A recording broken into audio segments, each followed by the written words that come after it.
Shalom Bapak Ibu, selamat malam. Selamat kita kembali berbakti memuji dan memuliakan nama Tuhan. Pada malam hari ini, mari kita berikan hati kita kepada Tuhan untuk kita sujud memuji dan memuliakan nama Tuhan. Dan kita akan mendengarkan kebenaran firman Tuhan yang boleh mengubahkan, boleh menguatkan apapun yang menjadi pergumulan doa kita. Percayalah, melalui firman-Nya, di situ ada jawaban dalam kehidupan kita.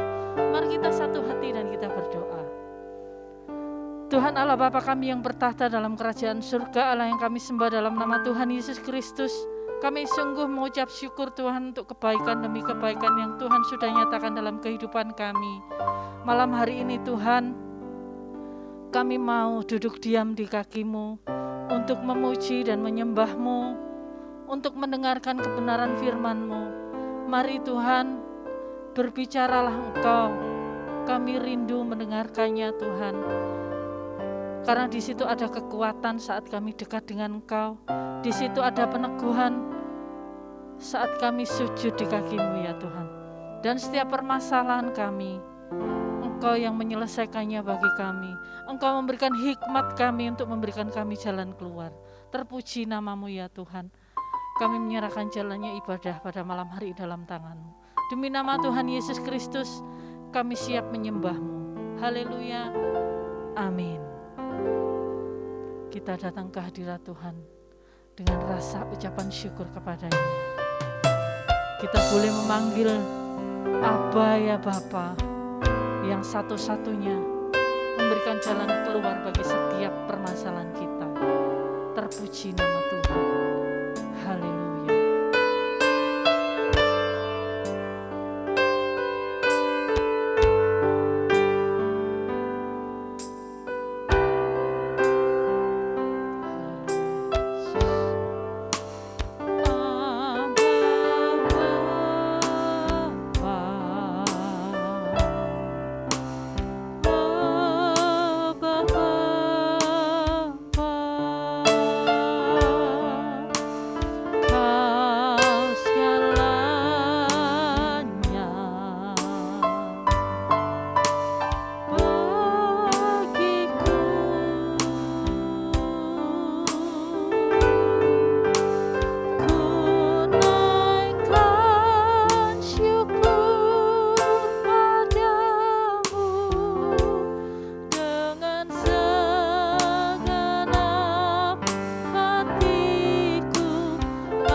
betapa indahnya tinggal dalam hadirat-Mu.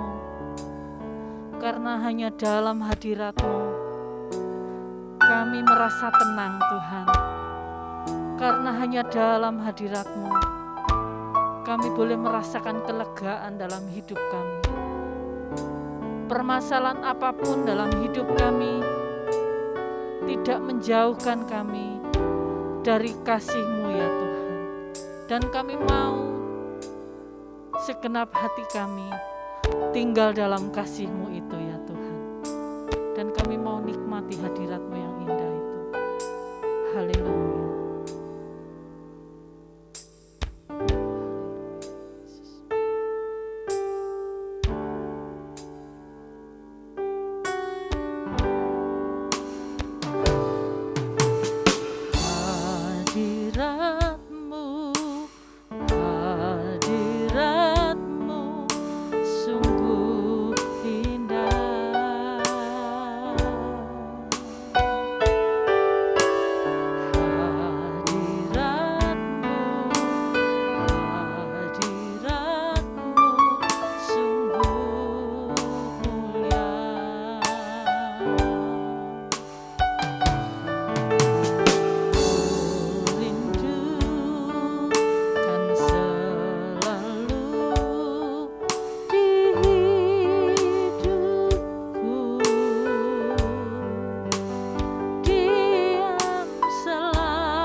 Tuhan.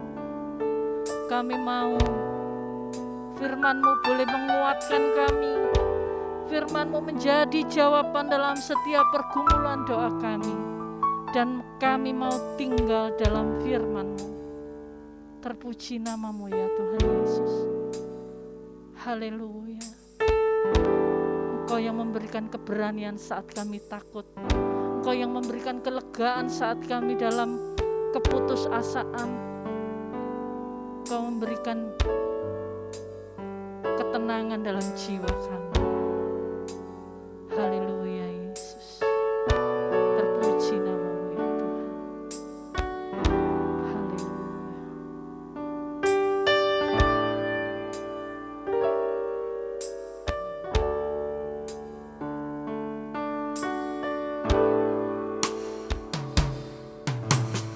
Di saat aku takut,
Engkau sumber kekuatan kami ya Tuhan.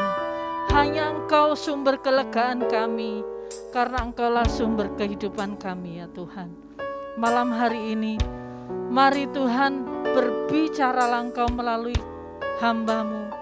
Kami dengan segenap hati kami, dengan segala sukacita yang Tuhan berikan, kami mau mendengarkan firman-Mu. Kami mau ditegur, diajar. Bahkan saat jalan kami salah di hadapan Tuhan, kami percaya melalui firman-Mu, Engkau membawa kami ke dalam kebenaran itu kembali. Dan kami mau hidup di dalamnya ya Tuhan. Karena kami percaya kemenangan demi kemenangan, Engkau yang menjamin ya Tuhan bagi kami. Terpuji nama-Mu. Di dalam nama Tuhan Yesus Kristus, kami siap mendengarkan firman-Mu. Haleluya. Amin.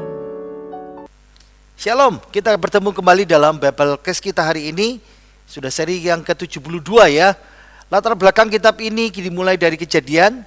Bangsa ini dibeli Tuhan, ditebus dari Mesir dengan kemah tabernakel yang lengkap, diinstruksikan dalam waktu 1 bulan untuk hidup dalam kesucian, dan dipersiapkan untuk memiliki tanah perjanjian setelah melewati 40 tahun di padang gurun. Jadi Musa akan meninggal sebelum orang Israel masuk tanah perjanjian, dan kitab Ulangan ini mencatat ya kata-kata terakhir Musa, 4 khotbah Musa yang didengarkan oleh generasi baru yang siap untuk masuk tanah perjanjian. Kata kunci kitab Ulangan adalah renewal, pembaharuan perjanjian Musa yang disampaikan 40 tahun yang lalu. Itu sebabnya ayat kuncinya ialah dari pasal 6 ayat 4 sampai 5, dengarlah hai orang Israel, Tuhan itu Allah kita, Tuhan itu Esa, kasihilah Tuhan Allahmu dengan segenap hatimu dan dengan segenap jiwamu dan dengan segenap kekuatanmu. Ulangan adalah pembaharuan perjanjian Musa. Walk to the Bible mengatakan ini adalah Deuteronomy, dan kita sudah sampai Ulangan pasal 27. Sudah selesai ya, Ulangan pasal 26. Jadi khotbah Musa bagian yang kedua ini sudah selesai. Kita sekarang masuk dalam khotbah Musa yang ketiga, apa yang Allah akan lakukan. Ini berbicara tentang profetik ya, tentang nubuatan, apa yang Allah lakukan di masa depan. Ya, berhubungan dengan ketaatan mereka. Nah, khotbah ketiga ini intinya adalah tentang berkat dan kutuk. Tapi kita tidak bisa pelajari berkat dan kutuk karena kita pelajarin ada 2 bagian ya yang kita pelajarin. Perintah untuk pembaharuan perjanjian. Nah, apa yang harus kamu lakukan nanti di tanah perjanjian. Sekarang ini mereka sedang mengulangi pembaharuan perjanjian ya. Tapi nanti mereka diperintahkan juga lakukan lagi, ulangi lagi. Itu yang akan kita pelajari hari ini. Dan minggu depan kita akan melihat tentang berkat dan kutuk. Jadi khotbah Musa ada 2 macam, itu saja. Oke, kita masuk penjelasannya. Mau tidak mau kita melihat latar belakang pasal 27 ya, sebelum kita baca ayatnya. Jadi ingat ya, seperti yang saya katakan tadi itu, ini khotbah Musa yang ketiga. Ini loh buktinya. Jadi ini khotbah Musa yang ketiga. Dari mana kita tahu ini khotbah Musa yang ketiga? Nah, ditandai Musa menyebut dirinya sendiri sebagai orang ketiga. Ingat ya, penulisnya Musa. Musa yang berbicara. Tapi dia menyebutkan sebagai orang ketiga. Nah, Musa tidak disebutkan sebagai orang ketiga sejak di pasal 5 ayat yang pertama. Nah, itu permulaan pidatonya ya, khotbahnya yang bagian yang kedua. Dan itu sebabnya penanda kenapa yang disebut khotbah ketiga, karena ditandai dengan Musa menyebutkan dirinya sebagai orang ketiga. Seperti itu. Nah, sekarang Musa menjelaskan persyaratan umum dari hukum Tuhan. Di pasal 5, pasal 11 kan sudah menjelaskan. Lalu detail yang kita pelajari dari pasal 12 sampai pasal 26. Nah, sekarang apa gunanya khotbah ketiga ini? Kepentingannya ya. Ingat ya, sepanjang sejarah orang Israel, tiap kali ada perubahan, Tiap kali mereka memasuki era baru, bangsa itu perlu dipanggil, ayo perbaharui lagi komitmenmu, perbaharui lagi kepatuhanmu kepada perjanjian Tuhan. Nah, sama seperti kita orang Kristen ya, kadang-kadang kenapa kita bikin perjamuan kudus, kita memperbaharui lagi, ingat pengorbanan Yesus. Kenapa kita memperingati, ntar lagi kita memperingati Natal, kita sedang memperbaharui komitmen kita bahwa Yesus lahir buat kita. Sama seperti itu ya. Nah, kalau kita lihat dalam sejarah orang Israel, pembaharuan itu terjadi kapan? Pada titik-titik penting dalam sejarah. Ulangan pasal 27 ini ya, diingatkan lagi ya, persiapan untuk memasuki tanah perjanjian. Sebetulnya kitab Ulangan ini pembaharuan perjanjian sepanjang pasal ini semuanya, dari pasal 1 sampai pasal 34. Jadi pembaharuan perjanjian dilakukan dalam kitab Ulangan. Tapi nanti dikatakan, kamu nanti kalau masuk ke tanah perjanjian, kamu harus perbaharui sama seperti hari ini. Mana lagi dalam sejarah, waktu Salomo mentabiskan bait Allah, dan disitulah mereka orang Israel dengan imam, dengan rajanya memperbaharui perjanjian mereka dengan Tuhan. Dalam Yosua pasal 24, Yosua mengadakan pembaharuan perjanjian antara orang Israel dengan pemimpin. Ya, karena Yosua tahu karena dia akan meninggal, dan siapa yang meneruskan kepemimpinan dia? Tua-tua. Kalau kita ingat ya, tetapi aku dan di sisi rumahku aku akan beribadah kepada Tuhan. Mana yang kamu pilih? Itu pembaharuan perjanjian. Sama pergantian pemimpin dari Samuel sebagai nabi, sebagai hakim, lalu mereka minta raja. Dan di 1 Raja pasal 12 si Samuel berpamitan, dan dia kembali lagi mengingatkan orang Israel untuk memperbaharui perjanjian mereka. Nah, makanya dalam kehidupan kita kadang-kadang kita diajak Tuhan, didorong Tuhan memperbaharui perjanjian itu. Nah, jadi Musa memberikan arahan lewat khotbah ketiga ini, kamu harus melakukan upacara pembaharuan ketika kamu masuk di tanah perjanjian. Nah, makanya Musa lalu mengalihkan perhatiannya kepada umat Israel yang generasi baru ini di dataran Moab yang siap menyeberang ke Kanaan, dan mereka menghadapkan, kamu harus perbaharui, dan ada berkat dan kutuk diperhadapkan seperti itu. Jadi berkat kalau kamu taat dan setia dalam perjanjian itu, makanya perlu diperbaharui lagi generasi yang baru. Di sisi lain ada ancaman kutuk kalau kamu tidak taat. Nah, kita tahu ya, ini kan generasi baru masuk ke tanah Kanaan. Nanti kalau sudah masuk, ada generasi baru yang lagi. Makanya mereka perlu untuk memperbaharui itu ya. Makanya pembaharuan perjanjian ini mengikuti gaya perjanjian Timur Dekat kuno yang biasanya menempatkan bagian berkat dan kutuk itu di bagian-bagian akhir itu. Ingat, perjanjian di Timur Dekat kuno yang kita bisa lihat ya, di Alkitab juga ada Allah suzerain, sang penguasa, raja yang berkuasa.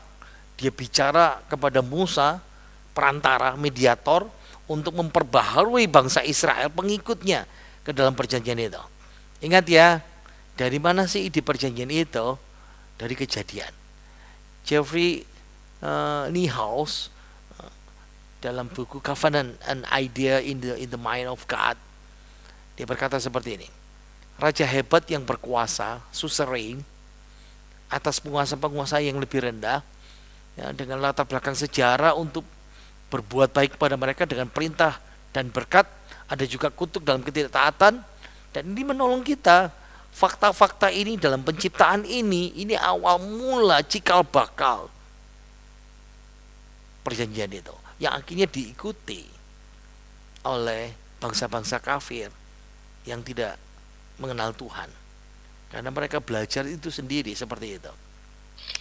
Ingat ya, Bruce Wilkinson dan Kenneth Boa dalam Talk Through the Bible, bukan walk ya, tapi Talk Through the Bible, dia menggambarkan Ulangan itu seperti ini. Ingat ya, Kitab Ulangan berbeda dengan Kejadian, Keluaran, Imamat, Bilangan.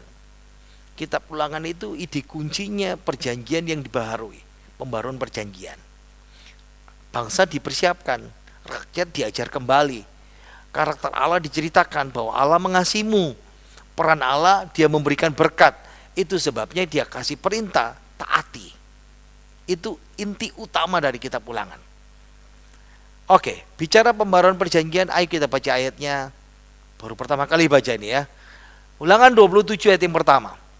Lagi Musa dan para tua-tua Israel memerintahkan kepada bangsa itu, berpeganglah pada segenap perintah yang kusampaikan kepadamu pada hari ini.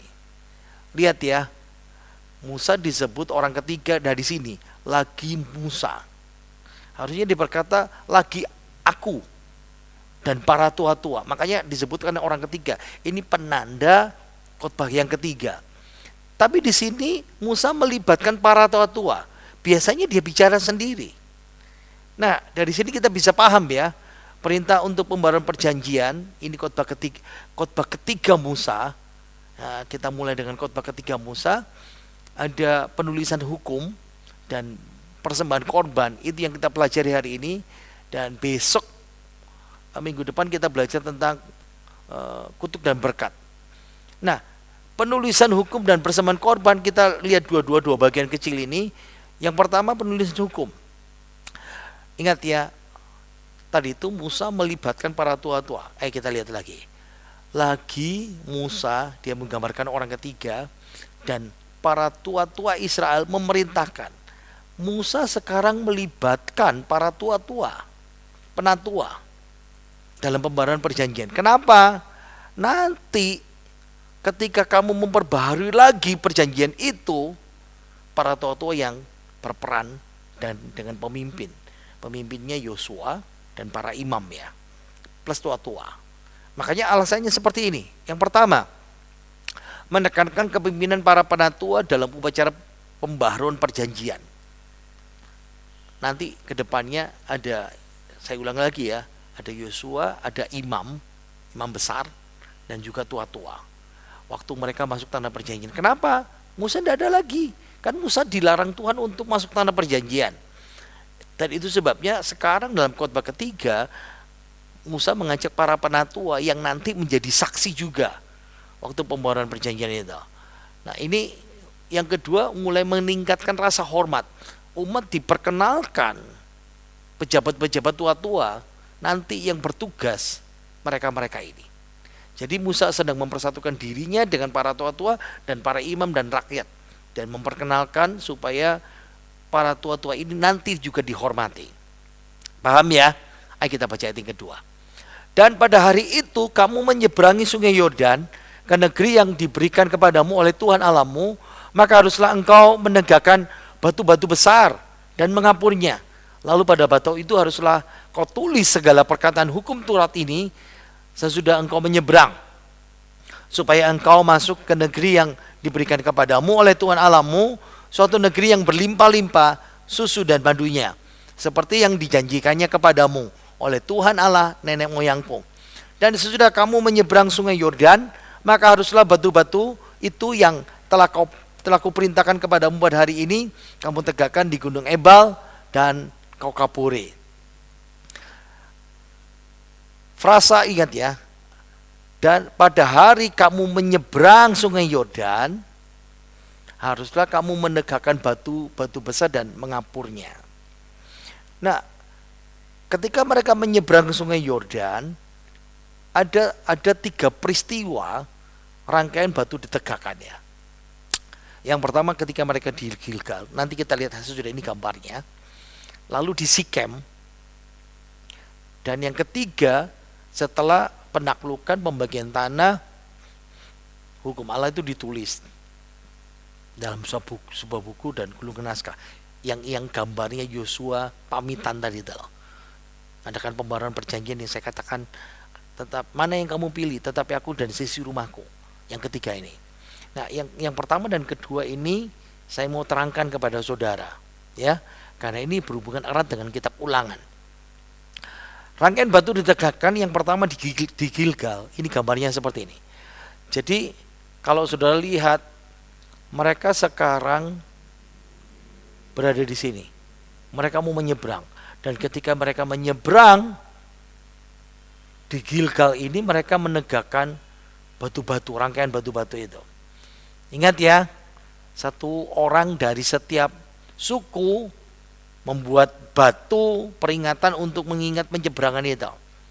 Ingat ya, para imam dia memikul tabut perjanjian, seharusnya kalau gambarnya ya seperti ini, tapi nggak terlalu dekat, nggak boleh terlalu dekat ya, karena ini lingkarannya harus lebih jauh dari itu. Tapi sederhananya ya kita bisa sedikit gambarkan seperti ini. Jadi ini sungai Yordan dihentikan oleh Tuhan, lalu para imam yang pegang tabut, nah sebetulnya gambar tabutnya itu ditutupi, harusnya ditutupin ya, bukan seperti ini terbuka ya, nah, harus ditutupin, ini ditutupin ya. Lalu nah ini 12 batu peringatan diambil, lalu ditegakkan menjadi batu peringatan dan dikapur. Tapi bukan ini yang disebutkan, tapi banyak penafsir sepakat menuju kepada tempat di Sikem, bukan di Gilgal ya, yang tempat yang di sini, yang tempat batu peringatan yang di sini, bukan di sini, tapi di sini di Sikem. Kenapa? Lihat ya, pada batu itu haruslah kau tuliskan segala perkataan hukum Taurat ini sesudah engkau menyeberang.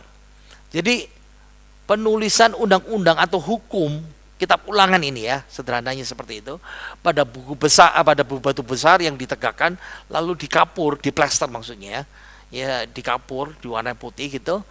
Pada umumnya dilakukan, umum sekali dilakukan di Mesir. Jadi mereka terbiasa sering melihat hal yang seperti itu.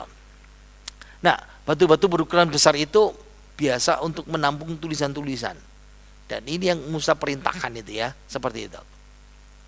Nah pertanyaannya, apa yang tertulis? Itu yang diperdebatkan. Memang referensi seperti saya bilang tadi itu, apakah seluruh hukum yang ada dalam kitab Ulangan, atau hanya mewakili sebagian, atau hanya batunya dikapur lalu ada pembacaan. Kalau saya melihatnya seperti ini ya, karena batu-batunya seberapa besar dan tulisannya seberapa banyak. Mungkin ada tulisan sedikit, yaitu pertanyaan surgawi ya. Mungkin kalau saya cenderung nomor 3 dibacakan, walaupun mungkin ada sedikit tulisan ya, yang kedua seperti itu. Nah, apa sih arti pentingnya? Kenapa harus ada? Ada 2 arti ya. Yang pertama, memperingati, ingat, Tuhan itu setia. Apa yang dijanjikan kepada nenek moyang mereka, Abraham, Ishak, Yakub, keluar dari Mesir, menyeberang, menduduki tanah, digenapi di situ. Makanya batu peringatan itu ditegakkan, seperti yang dijanjikan Tuhan kepada nenek moyang Abraham, Ishak, dan Yakub. Istilah Allah nenek moyang muncul 6 kali dalam perjanjian, dalam kitab Ulangan ya.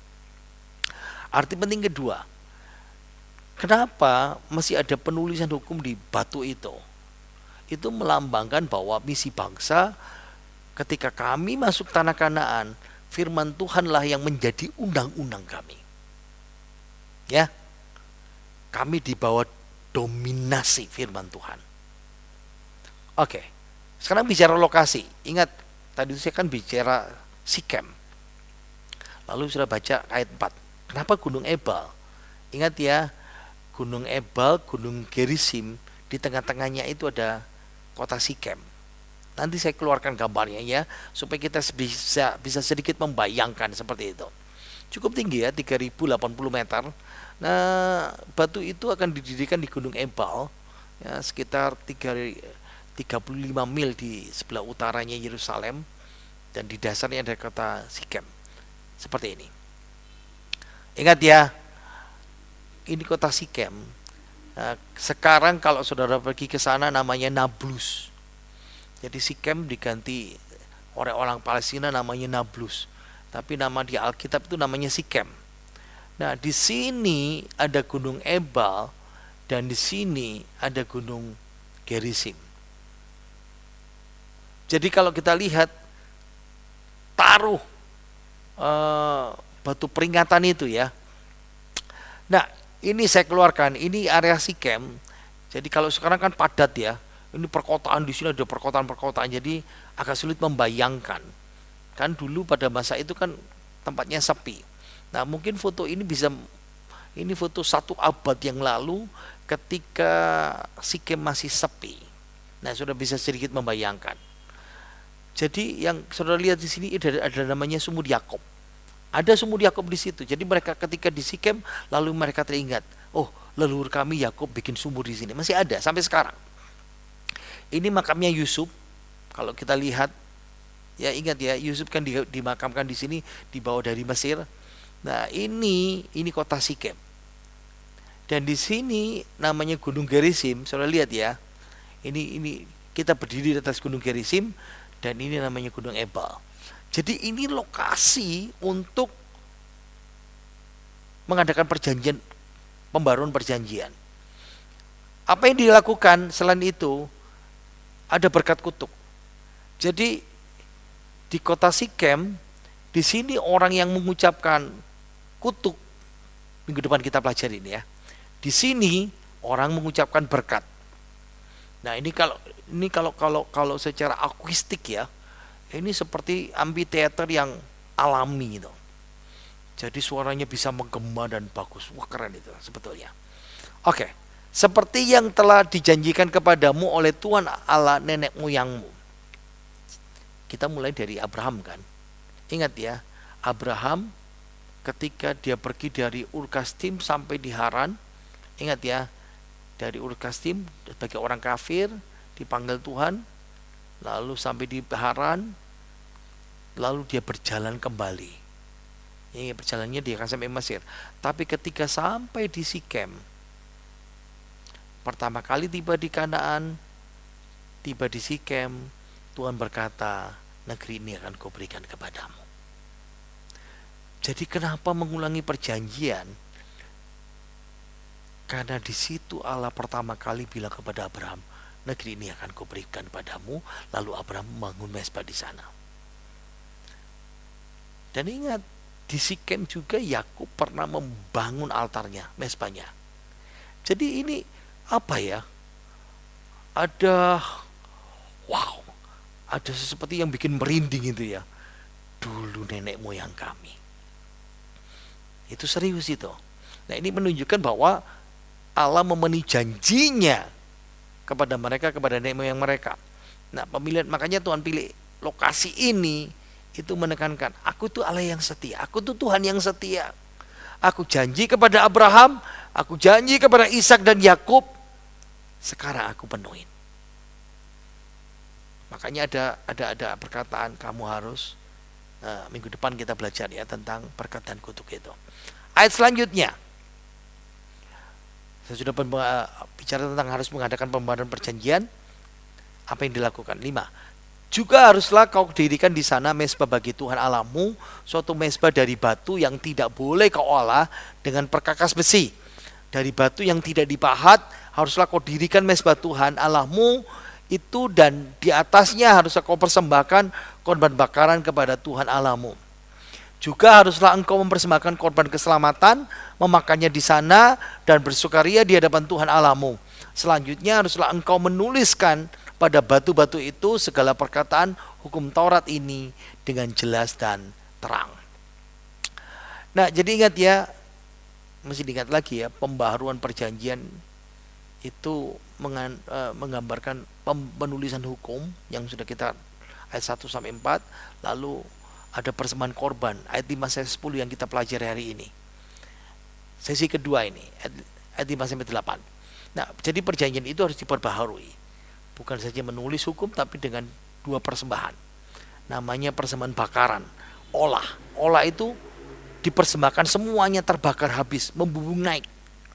Lalu ada korban keselamatan, itu namanya korban pendamaian ya. Jadi kalau mau tahu korban bakaran olah itu ada dalam imamat. Apa saja, bisa lembu, bisa domba, bisa kambing ya. Itu ibadah sukarela, penebusan dosa yang tidak sengaja, ekspresi untuk berserah kepada Tuhan. dibakar semuanya.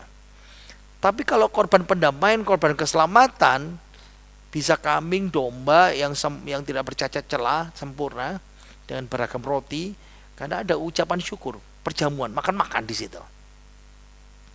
Jadi ada dua korban, yang korban olah, bakaran, yang mumbung naik semuanya dibakar dan makan-makan. Korban pendamaian sebagian dibakar dan sebagian dimakan. Dan mezbahnya dijelaskan oleh Tuhan ya, mezbah dari batu yang tidak boleh kau olah dengan perkakas besi. Jadi ambil batu lalu disusun, ya ini contoh ya seperti ini, tidak boleh dipahat. Kenapa tidak boleh diolah dengan perkakas besi? Ada 3 arti ya, tidak boleh dipotong, diukir, dipahat, diolah. Ada tiga arti ya. Yang pertama, ingat mereka tidak punya kemampuan mengolah dengan perkakas besi. Dan juga dilarang Tuhan. Ingat ya, kalau saudara masih ingat sesudah orang Israel masuk tanah perjanjian zaman Yosua, lalu zaman tua-tua, zaman hakim-hakim. Kalau saudara lihat sampai zamannya Saul, orang Israel tidak punya kemampuan untuk mengasah tombak, bikin tombak dan semuanya seperti itu. Mereka harus pergi kepada orang Kanaan. Nah, kalau pakai alat-alat perkakas itu berarti mesti berhubungan dengan orang Kanaan yang punya skills, punya kemampuan. Nah, kalau pergi kepada orang Kanaan bisa terpengaruh dengan cara hidup orang kafir. Makanya Tuhan memisahkan mereka kan. Nah, alasan kedua, mezbah tidak boleh memakai batu yang diolah karena itu ditujukan dalam kitab hukum Tuhan, Taurat Tuhan. Pengorbanan tidak boleh memakai ukiran buatan manusia seperti kebiasaan ya. Itu disebutkan dalam Keluaran pasal 20 ayat 25. Jangan dipahat, jangan diukir dengan alat besi dan semuanya itu. Yang ketiga, ini dilakukan secara khusus dalam konteks Ulangan dan Yosua. Mereka dibatasi. Tidak boleh mendirikan mezbah sembarangan. Ya, khusus mezbah untuk Tuhan. Yang tidak sama dengan orang kafir, harus dibedakan. Jadi ini terkait erat ya dengan budaya altar, atau altar itu kan mezbah ya. Orang Kanaan tidak boleh diukir, dipahat dari buatan tangan manusia. Jadi betul-betul berbeda mezbahnya, altarnya dengan altar orang kafir. Lain ketika di masa Bait Allah Salomo, mezbah baru dibuat dari batu perpahat, diukir, dibuat supaya bagus. Karena apa? Bait Allahnya cuma satu. Mereka ibadah kepada Bait Allah satu dan mezbahnya bagus. Bisa paham sekarang ya? Jadi Taurat ini bukannya berubah, tapi situasional yang seperti kita bisa perhatikan itu. Nah, kalau berbicara tentang kenapa ada mezbah korban bakaran dan korban pendamaian, keselamatan. Ingat ya, korban bakaran itu dibakar seluruhnya. Semuanya untuk Tuhan. Mereka bergantung total kepada Tuhan. Yang kedua, keselamatan atau pendamaian, sebagian dimakan, sebagian dipersembahkan. Itu menggambarkan ucapan syukur, sukacita ya. Sama seperti kalau kita piston rumah tangga atau syukuran di rumah, kita makan-makan. Sama seperti itu. Ayat yang terakhir, selanjutnya haruslah engkau menuliskan pada batu-batu itu segala perkataan hukum Taurat ini dengan jelas dan terang. Nah, ini pengingat terakhir ya. Kenapa harus menulis? Ingat balik tadi itu. Kami di negeri ini yang diberikan oleh Tuhan, firman Tuhan yang mendominasi kami. Kami taat kepada undang-undang di negeri baru ini, firman Tuhan. Oke, penerapan untuk kita. Kira-kira apa sih penerapannya ya? Kira-kira apa ya penerapan untuk saudara dan saya?